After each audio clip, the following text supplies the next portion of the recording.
안녕하세요. 대한민국이 세계 최고 군사강국이 되길 바라는 충성, 군사무기 전문 싱싱호돌이 채널입니다. 구독, 좋아요, 알림 설정 부탁드리겠습니다. 많은 도움이 됩니다. 대한민국의 차기 대형 수송기 기종이 브라질 엠브라에르의 C390이 유리해지고 있습니다.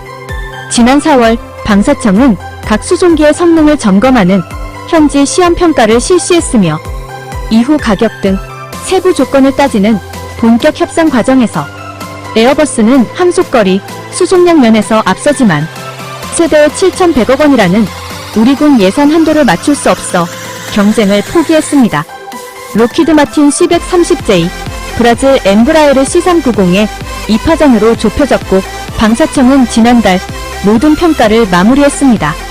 현재는 평가 결과를 관련 기관과 공유하는 선행보고 절차가 진행 중입니다. 복수의 정부와 업계 소식통은 방사청 평가 결과 브라질 C390이 미국 C130J를 앞섰다고 밝혔습니다.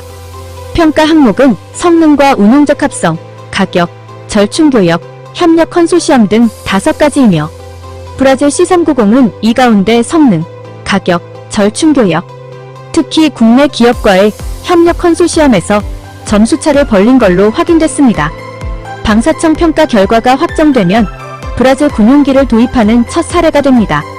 하지만 공군 내부에서는 운용 국가가 적고 후속 군수 지원과 대규모 수송 능력 등이 불분명하다며 브라질 C390에 반대하는 목소리도 있는 것으로 알려졌습니다.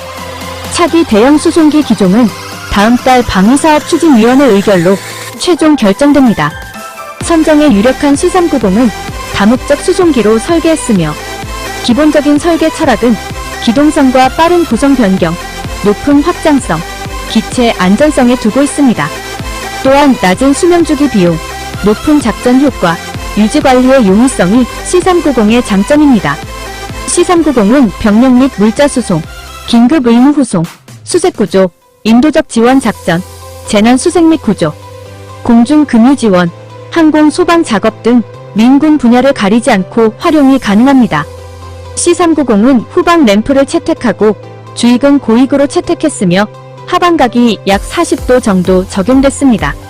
엔진은 IA24의 V2500E5 터보팬 엔진이 채택되어 주익 양쪽에 한 기씩 설치됐으며 랜딩 기어는 저압 타이어가 장착되어 비포장 활주로나 파손된 활주로에서도 이착륙이 가능하도록 했습니다. C390은 기본적으로 전면 디지털 조종석으로 설계됐으며 디지털 비행 통제 시스템, 일명 플라이 바이 와이어가 채택되어 컴퓨터가 자동으로 항공기의 민감한 조종을 지원하며 조종관은 사이드 스틱으로 설계해 조종석 공간을 넓혔습니다.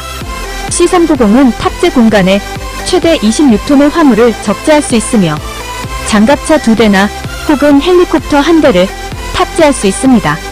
병력은 80명의 병사나 66명의 완전 무장 공수부대원이 탑승 가능하며 화물은 19톤 중량까지 탑재 후 공중 투하가 가능합니다. 공중 금유 장비가 장착된 KC390은 양쪽 주익에 설치된 금유 파이프를 통해 타 항공기의 버디 금유가 가능합니다. 특히 C390에는 쿠펜사의 912 시리즈 계열의 고급 금유 포드가 설치되어 있고 관측 창과 야간 시계 카메라가 장착되어 있어 주야간 모두 공중 금유를 할 수 있습니다. 화물 공간에는 자동 화물 처리 체계가 설치되어 있어 한 명의 로드마스터만 있어도 충분히 안전하고 효과적인 임무 수행이 가능하며 수납 공간은 완전히 비운 상태일 때 7개의 463리터 팔레트가 들어갈 수 있습니다. C390이 적진으로 비행해야 하는 상황을 대비해 장갑 또한 두텁게 적용되었습니다. 여기에 미사일 접근 경고 체계, 레이저 경고 수신기, 체프 및 전광탄 살포기, 지향성 적외선 대응 체계, 그리고 연료 탱크에 불활성 가스를 채워 넣어 산소 농도를 낮춰 폭발을 막는 불활성 가스 발생 장치가 통합된 자체 방어 시스템이 설치되어 있습니다.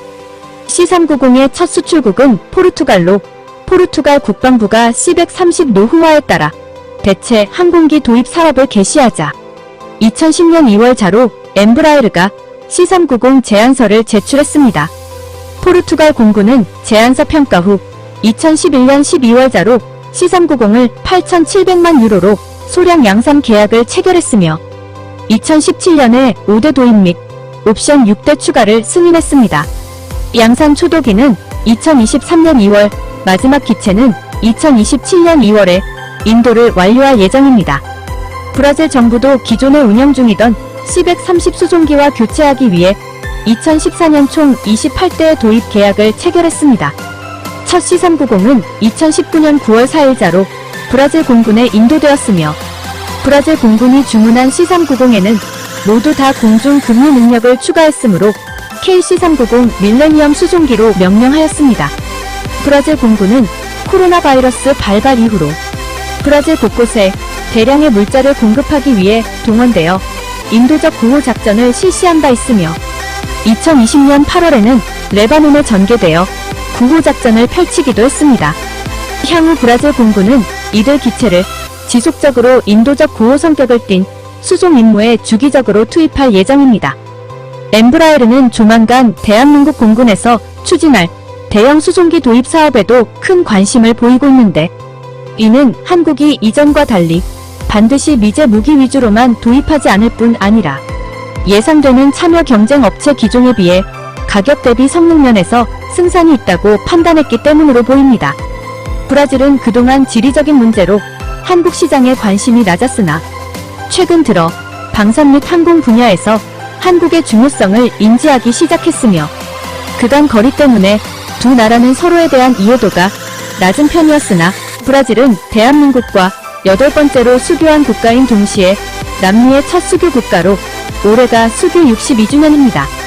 특히 브라질 내에는 5만 명이 넘는 한국 교민이 있을 뿐 아니라 한류 및 스마트폰, 가전제품의 영향으로 한국에 대한 인지도와 이해도가 높아지고 있는 상황입니다. 그뿐만 아니라 항공 분야에서도 양국 간의 교류가 증가하고 있는데 일례로 카이는 엠브라에르의 협력 업체일 뿐 아니라 당장 이 C390 항공기의 동체 하부 패널을 납품하고 있습니다. 따라서 앞으로 대한민국에서 수송기 도입이나 교체 사업이 진행된다면 엠브라에르도 적극적으로 사업에 참여할 의사가 있을 것으로 보입니다. 양국의 기술 협력으로 우리나라에서도 빠른 대형 수송기 개발이 필요합니다. 시청해주셔서 감사합니다. 구독, 좋아요, 알림 설정 부탁드리겠습니다. 대한민국 파이팅!